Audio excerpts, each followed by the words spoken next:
Hello, everyone, and Happy New Year. Welcome back to Stuff Explained. Before we hop into the show, want to invite all of you to subscribe, follow, like Stuff Explained by the Motley Experience on Facebook, Twitter, Instagram. That's at Motley Experience, MotleyXperience.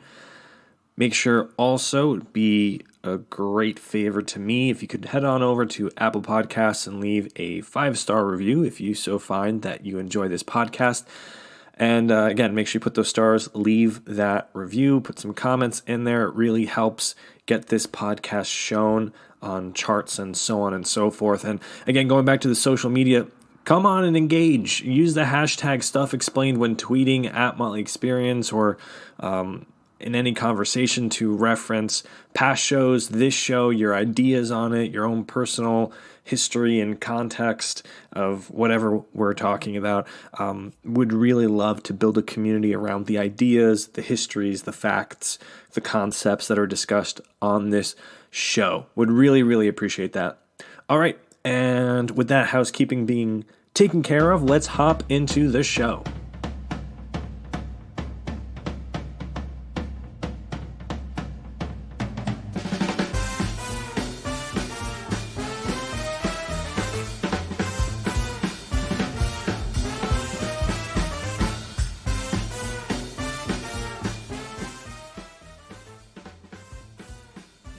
Life is a journey of exploration, learning, and growth.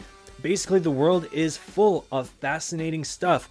Join me, Aristides Marousas, as I uncover interesting facts and discuss big ideas on Stuff Explained from the Motley Experience. Experience your world.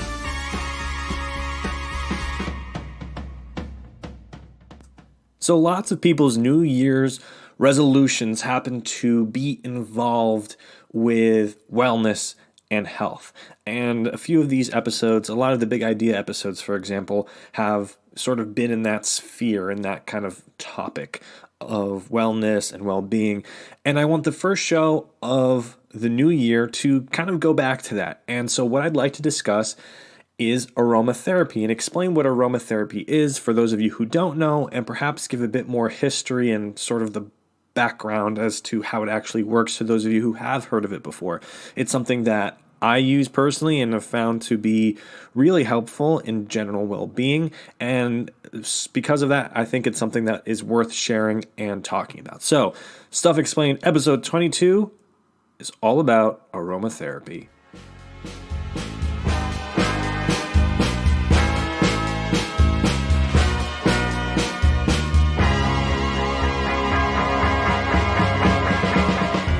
So what is aromatherapy? Well, it's a method of healing through using aromatic plant extracts on the body, and this helps with emotional and physical health. And so it's actually been used by humans for thousands of years for medical and religious purposes. It's not some recent new age hippie thing. I know a lot of people think of it that way. So aromatherapy uses essential oils, and now essential oils are extracted from specific plants, and they're made by steaming or pressing the flowers, bark, leaves, or fruit of a plant to capture the plant's fragrance. The actual term aromatherapy was invented by the French perfumer and chemist René Maurice Gattefossé in a book he published in 1937. And one of the topics he covered, and this is just an example, was his findings on the healing properties of lavender when used for burns. Now, if we jump to today, research on the effectiveness of aromatherapy is limited, but it is becoming increasingly used and even recommended by physicians to complement traditional medical treatments. So how does aromatherapy work? Well, there are two main methods of experiencing the benefits of aromatherapy, and that's breathing in the fragrances and also applying directly to the skin. So the inhalation method is pretty much the most popular one, I'd have to say, and it involves evaporating the oils in a diffuser, a steam bath, or through some sort of spray. Now, it's believed that breathing in the essential oils stimulates the olfactory system of the brain, and this in turn triggers the limbic system, which is linked to heart rate, blood pressure, breathing, memory, stress, and hormone balance, so quite a bit.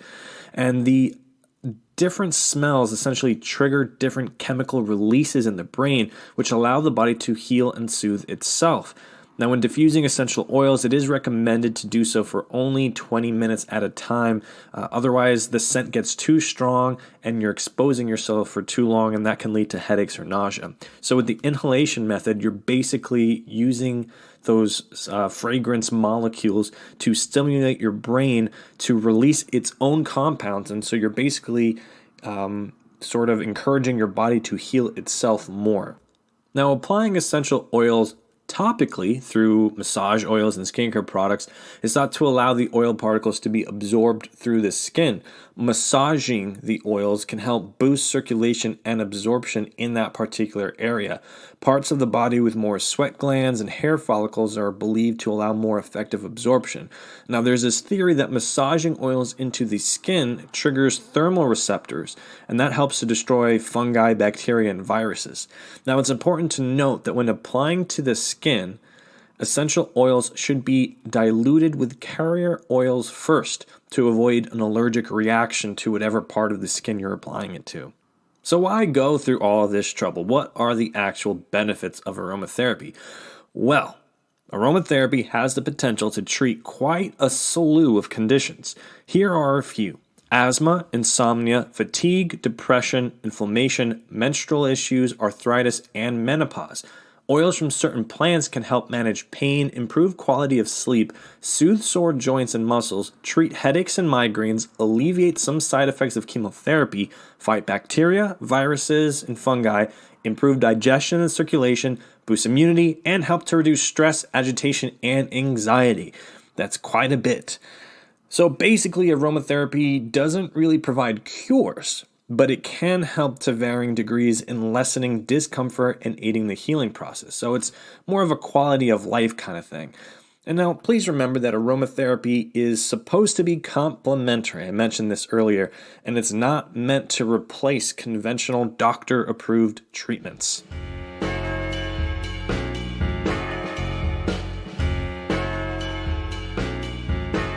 Psst, hey you. Yeah. You over there listening to Stuff Explained from the Motley Experience. So if you're already listening to Stuff Explained from the Motley Experience, why not take that next step and head on over to themotleyexperience.com/connect. Then all you got to do is enter your email address and you instantly become a part of the Motley Experience community. By doing this, you'll get the weekly insider newsletter that gives you all the latest and greatest from the Motley Experience, including updates from your favorite podcast, Stuff Explained. Again, themotleyexperience.com/connect. There's absolutely nothing like having custom-made quality music for whatever your project might be. So if you're in the market for custom-made music, look no further than Retcon Industries. They provide tailor-made music for all sorts, whether it's professional wrestling, podcasts, trailers, and so much more. They can do it for you. So for more information, go to www.retconindustries.com or email my good friend Greg at retcongreg@gmail.com. Retcon Industries can also be found on Facebook and on Instagram at Retcon Industries. That's RETCON Industries.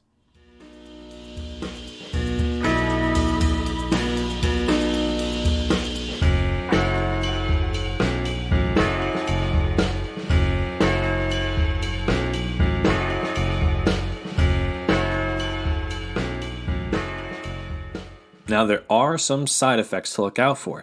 For the most part, essential oils are harmless when handled with care. The most common side effects are nausea, headaches, and skin irritation or rashes if an essential oil is applied directly to the skin without first being diluted, which was a warning I gave a little bit before. Citrus essential oils, for example, can make the skin more vulnerable to sunburn. Some oils like tea tree and eucalyptus are actually toxic to the nervous system and liver and should be used with caution around small animals and infants. It is recommended that women who are pregnant avoid aromatherapy as it could pose a risk to the developing fetus.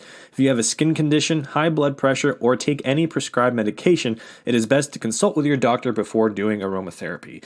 I feel like one of those narrators on those sort of medical commercials when I say all that kind of stuff. But keep in mind that any substance, even natural ones, that can cause beneficial reactions in the body can also cause damaging reactions if not used properly. Now, I want to quickly go into how to buy essential oils. So, with the current popularity of essential oils, purchasing options are very abundant. And because of this, we must be cautious when purchasing, as some companies dilute oils with fillers or synthetic fragrances. And these are chemicals, so not great to be putting on your skin or inhaling.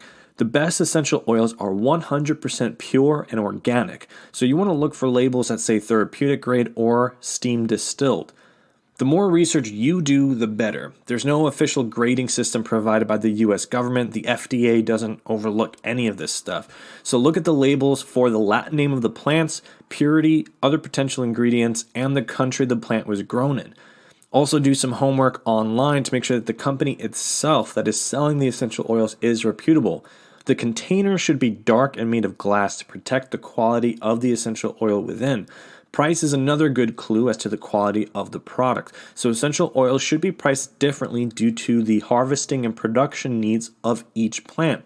So rose, for example, is usually the most expensive because it requires a large amount of roses to create one bottle of rose essential oil.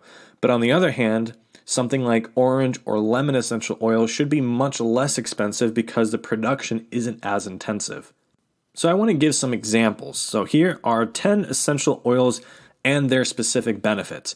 So number 1, the OG, the most popular one, lavender. And this helps with relaxation, sleep, reduction of anxiety, lower blood pressure, lower heart rate, and lower skin temperatures. This is, again, really great to use before you go to bed.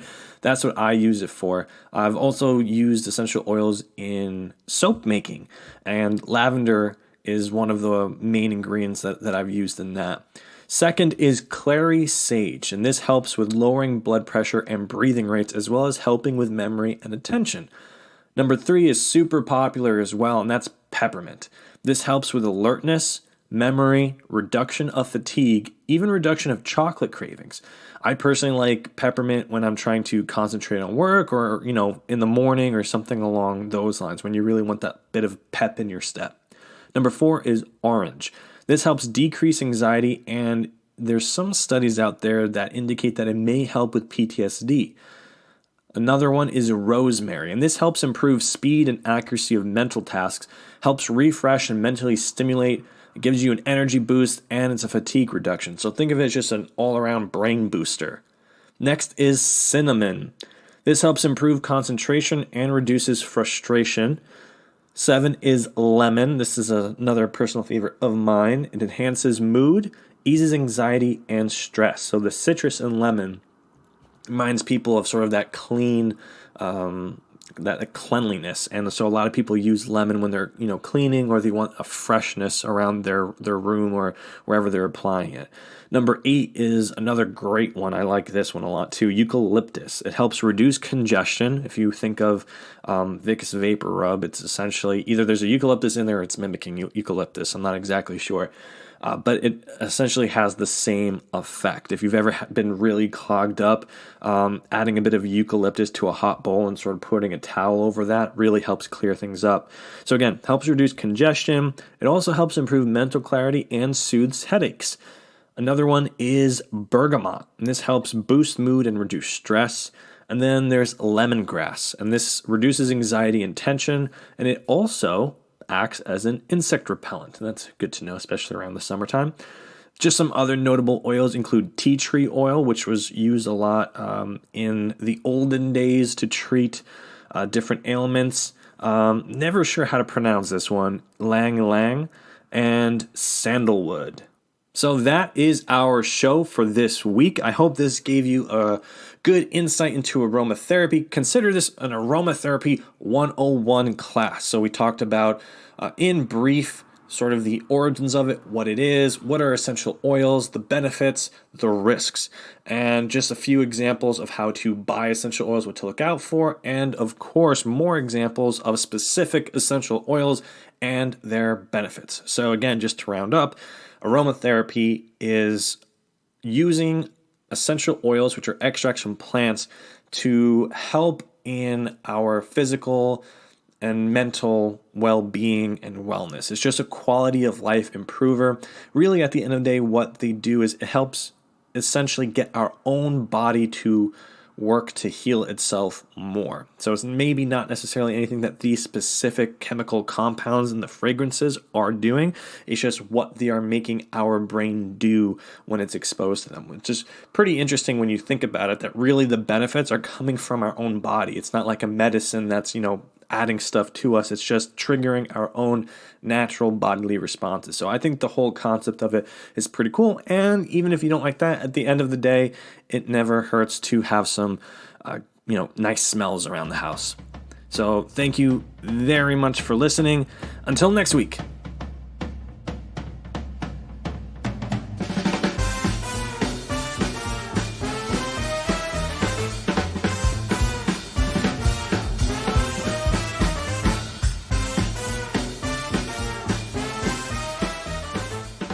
Stuff Explained is written and produced by me, Aristides Marusas.